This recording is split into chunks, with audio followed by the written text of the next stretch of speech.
Greetings, Earthlings. Tall, aren't I? It's because I'm not seeing very well. I have to move because it's really uncomfortable. I don't know why I'm sitting like this. Hang on. It's easy to drink tea in this position for some reason. Yeah, give me a sec. Oh, yeah, that's better. See, that's my normal height.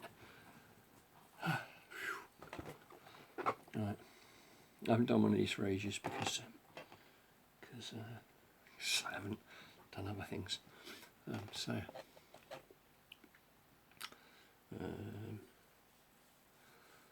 I've got a couple of poems. I've got more than a couple, but you can hear a couple. One of them's about Saturday over in the retreat, watching everybody work because I'm really lazy and I don't work. Right, here we go. So sitting in the polytunnel, watching all the work. Difficult, as I was not one to shirk, but breathing isn't easy and my heart goes fast as fuck. So I try my best to sit and rest and not just push my luck. But you lot were amazing. Sorting out the ground, moving all the compost and spreading it around, planting all the seedlings, filling the place with life, growing food for the future will get us through the strife. Even if you are comfortably off and think this isn't you, life would be so much more bearable if I were the same as you. But diversity is everything and shouldn't be a choice.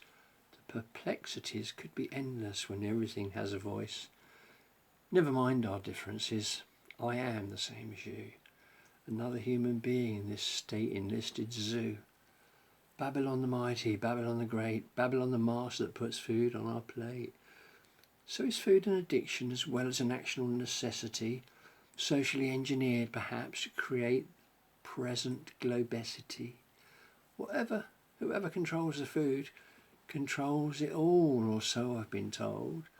But that was something never right, even in the good old bad old days of old. Food free, if it's up to me, the way it fucking ought to be. You see, there ain't nothing really wrong with anarchy. So that was that. So here's one I wrote earlier today. In fact, just maybe.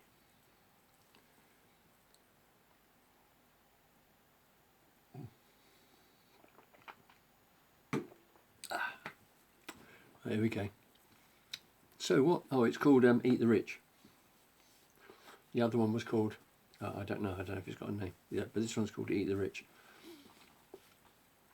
So what of this? Because you know I'm a cannibal, don't you? See, legalised cannibals. So what of this corona, of which they all speak?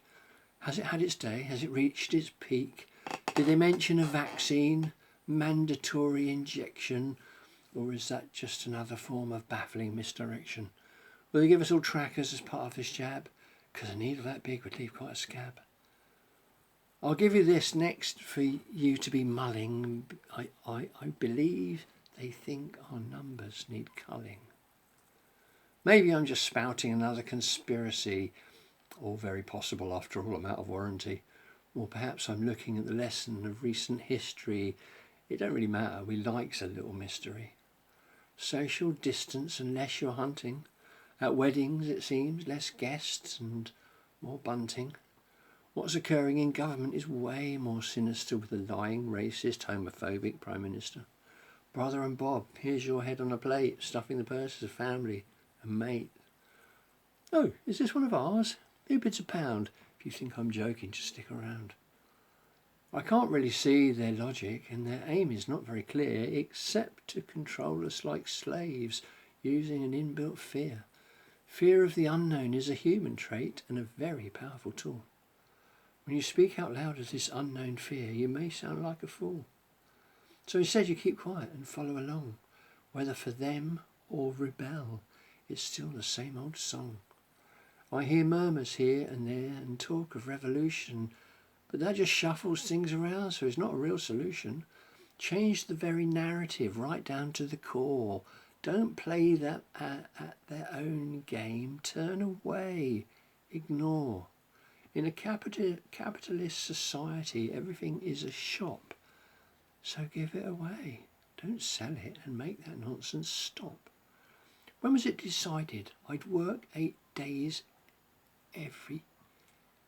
hours every day to make somebody a fortune for very little pay? Work like a slave while you think you are free. I stepped away from it. That's just not for me. Career politicians are what I believe is the trouble. They have no life experience, democracy born in a bubble. These days, though, first-hand knowledge doesn't count for very much. As long as you accept a back handshake and can practice double Dutch. I seem to have wandered off topic. In fact, I can't even remember. The topic, I mean, that fire went out aeons ago and there's not even a glowing ember. I don't bother to try to regain my thread, but leave you to do the math. Just tell you this little story about a Westmonster psychopath. This government's history is a treasure trove. Listen to the words of Michael Gove. Animals, he said, feel no pain. Now that's a statement quite insane. I wrote a little poem about that very thing. It was found on my laptop today by my very good friend String. It's called Good Nights to Human Rights. Not really suitable for the Garden of Delights. Animals, it seems, feel no pain, unless they live in France or Spain, or anywhere else that isn't insane. But in Britain, the animals feel no pain. If you think that's a joke, there's worse to come. Your rights eroded by political scum. Ignore what is said behind their election pitches.